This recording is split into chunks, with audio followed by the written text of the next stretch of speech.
Salut à tous, bienvenue donc sur les routes de ce 35e Tour de Normandie. Place aujourd'hui à la première étape, la plus longue de cette édition 2015.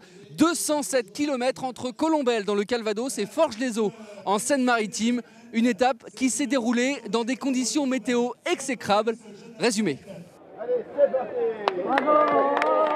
De la pluie et à peine 5 petits degrés au thermomètre ce matin à Colombelles au départ de cette première étape.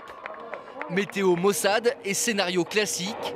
Cueilli à froid, le peloton laisse rapidement filer 5 coureurs sur les petites routes du Calvados.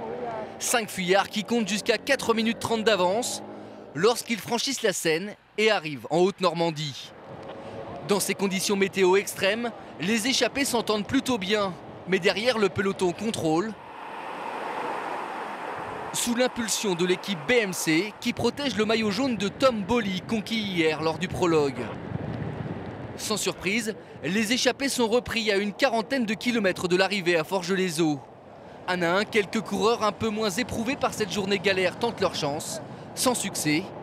Juste avant la flamme rouge, et malgré cette lourde chute, le peloton est regroupé.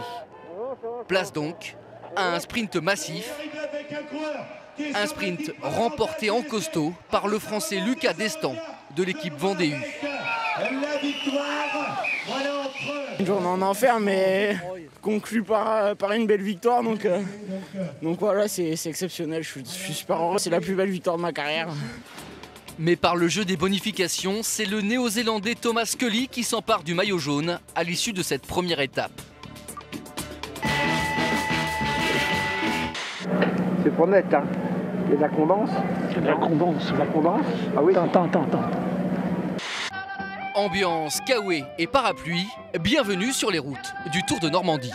Apparemment aujourd'hui je reste positif en me disant que c'est le pire jour et puis en espérant que demain ça sera meilleur. Non, ça sera pas meilleur.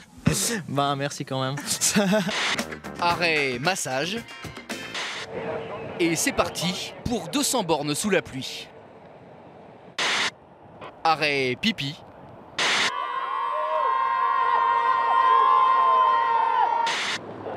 La pluie, le vent et de nombreuses crevaisons.